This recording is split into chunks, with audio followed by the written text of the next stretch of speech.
지역은 사무실로 사용할 카페의 구조 변경을 준비하면서 은호와 마주할 시간을 최대한 줄이려고 노력했습니다. 그러나 마음처럼 되지 않았습니다. 은호가 상철과 함께 있는 모습을 본 이후 지역은 마음속에서 자꾸 올라오는 질투와 혼란을 감추기 어려웠습니다. 그는 자신이 그런 감정을 느낀다는 사실 자체가 불편했습니다. 일에만 집중하려 했지만 생각은 자꾸 은호에게 향했습니다. 은호가 누군가와 함께 웃는 모습을 떠올릴 때마다 가슴이 무겁게 내려앉는 기분을 느꼈습니다. 은호는 지역이 평소와 달라진 태도를 느꼈습니다. 지역은 이유 없이 냉랭하다가도 어느 순간 따뜻하게 다가왔고 그 간극이 은호를 혼란스럽게 만들었습니다. 특히 지역이 조심스럽게 건넨 사람 조심하라는 말이 자꾸 머릿속을 맴돌았습니다. 그 말에는 단순한 걱정 이상의 감정이 담겨 있었다는 것을 은호는 직감했습니다. 하지만 그것이 무엇인지 정확히 알 수 없었기 때문에 쉽게 단정 지을 수는 없었습니다. 한편 상철은 은호의 배려로 카페 창고에서 하룻밤을 보냈습니다. 그 공간에서 상철은 벽에 남겨진 누군가의 낙서를 발견했고 오래전부터 그 공간에 머물렀던 사람의 존재를 느꼈습니다. 그는 자신이 낯선 공간에 머물고 있다는 사실보다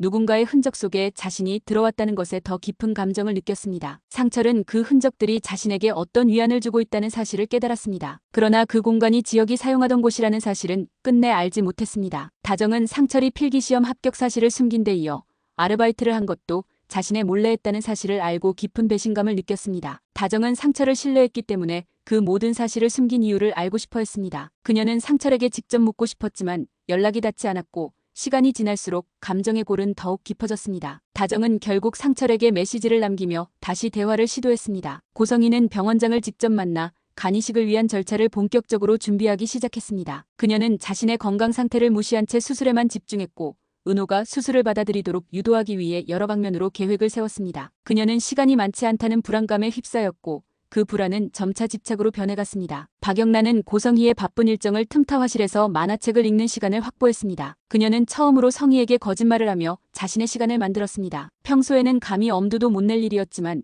만화책을 보기 위한 욕심이 처음으로 행동으로 이어졌습니다. 그 거짓말이 죄책감을 동반했지만 동시에 달콤한 자유를 주었습니다. 그녀는 그 자유가 가져다주는 해방감을 낯설게 느끼면서도 즐겼습니다. 다음 날 아침 상철은 여전히 카페 창고에서 지냈습니다. 그곳에서 은호와 마주쳤고 둘은 조용한 아침 인사를 나누었습니다. 상철은 자신을 배려해준 은호에게 고마움을 느꼈고 은호는 상철이 처한 상황에 대해 복잡한 감정을 품었습니다. 상철은 은호와 대화하며 점차 마음을 열어갔고 은호 역시 상철의 솔직함에 귀를 기울였습니다. 지역은 조금 늦게 카페에 도착했습니다. 그는 상철과 은호가 함께 있는 모습을 보고 잠시 멈칫했습니다. 그러나 내색하지 않고 평소처럼 행동했습니다. 그는 은호와 상철 사이의 거리감을 의식하지 않으려 애썼지만 눈길은 자꾸 은호에게 향했습니다. 지역은 자신의 감정이 점점 복잡해지고 있다는 사실을 인정하게 되었습니다. 다정은 결국 상철이 있을 만한 장소를 찾아 나섰습니다. 그녀는 상철의 마지막 위치 기록을 바탕으로 카페 근처를 찾았습니다. 카페 유리창 너머로 보인 상철과 은호의 모습은 그녀의 마음에 충격을 안겼습니다. 다정은 그 자리에서 잠시 멈췄고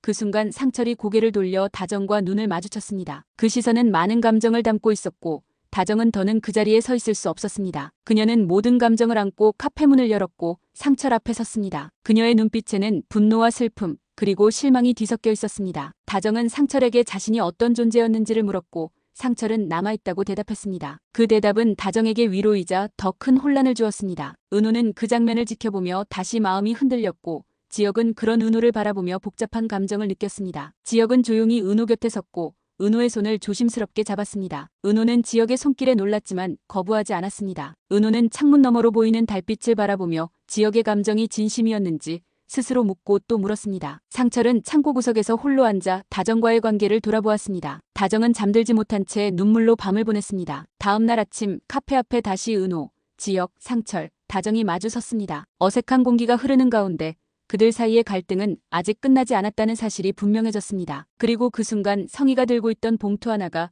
이들의 관계를 또 한 번 흔들 수 있다는 예감이 밀려왔습니다.